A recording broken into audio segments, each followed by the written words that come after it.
va commencer par, bah voilà, le Rwanda. C'est où le Rwanda? Ah, c'est là. La prison de Gitarama. Techniquement, en capacité 600 prisonniers, sauf qu'il y a plus de 6000 prisonniers à l'intérieur. Jonche. Bon, il y a de la merde sur le sol, voilà, ce sera plus simple. Voilà, c'est la fin. La Dolphin Prison en Russie. Ah tiens, comme par hasard. Alors qu'est-ce qu'ils nous ont fait encore les Russes? Les nouveaux arrivants de la prison. Donc quand tu as commis un crime et que tu arrives en prison, tu te fais bander les yeux. Bah, chaque cellule possède 3 portes de fer et on y trouve les prisonniers les plus dangereux de Russie. On leur interdit aussi de se reposer. Donc ils ne dorment pas, hein, ou de s'asseoir tout au long de la journée afin de les épuiser pour pas qu'ils fassent de cochonneries. Clairement pas un endroit que vous avez envie de visiter. Merci. Bah les Russes c'est toujours autant de la. Non, c'est pas vrai. Pourquoi tu me l'as pas dit plus tôt? Pardon, enfin non, les Russes c'est toujours aussi nul, hein.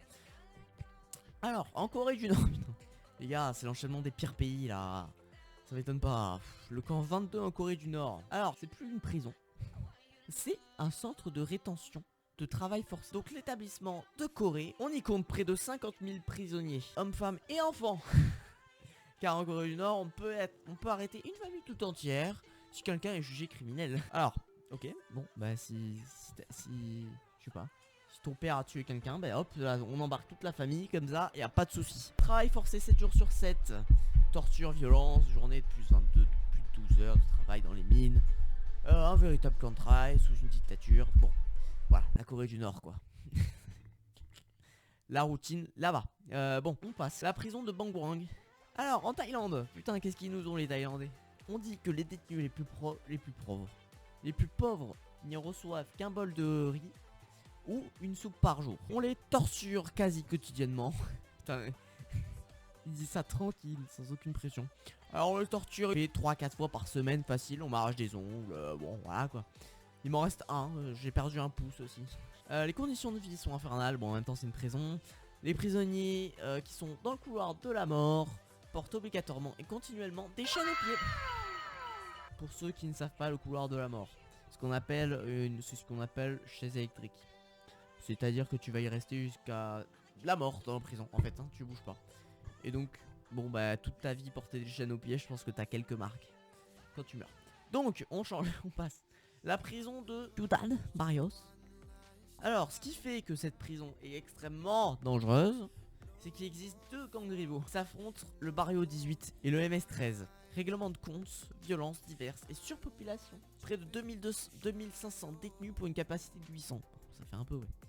On forçait les dirigeants à engager des militaires et des policiers comme gardiens. Les gars, hey, c'est quoi la sécurité dans le pays?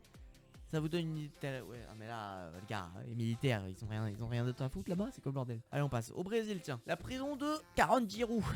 Probablement l'une des plus dangereuses prisons du monde, ça c'est bon. Donc marquée par l'affrontement sanglant de 1992, qui avait fait 111 morts au sein de ses murs. On y révélait de gros problèmes de santé chez beaucoup de détenus, notamment de nombreux cas de personnes malades du sida, qui est une maladie effectivement très infectieuse. Sans parler des violences, de la malnutrition, des violences, de la malnutrition, c'est quoi le rapport avec le sida les gars?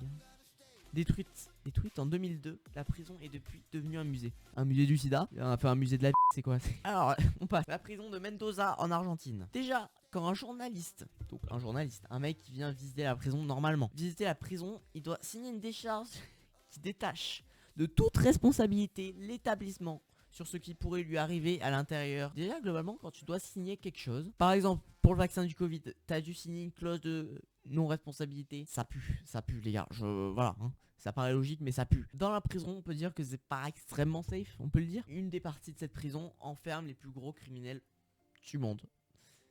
Les plus gros criminels. Elle est tellement dangereuse que les gardiens laissent les repas à des endroits sélectionnés au préalable pour pas s'approcher des détenus. En termes d'hygiène, il s'agit d'une des pires prisons du monde. J'ai l'impression que l'hygiène c'est pas le fort des prisons du tout, hein. Vraiment c'est toutes les pires, on sait pas trop pourquoi, elles sont horribles. La prison de Diyarbakir en Turquie. Donc le problème de surpopulation encore les gars, et sur des annexes hein. Les prisonniers sont régulièrement privés de nourriture, d'eau. Ah ouais d'eau c'est... Alors de nourriture à la limite ça va, mais d'eau bon tu vis 2 jours avec sans eau hein, voire moins.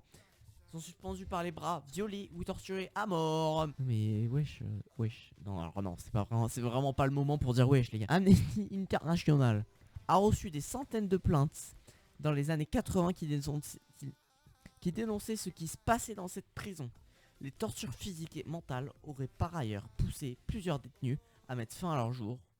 Oui, c'est absolument atroce. On va s'arrêter là, je pense qu'on en a assez vu les prisons pour aujourd'hui.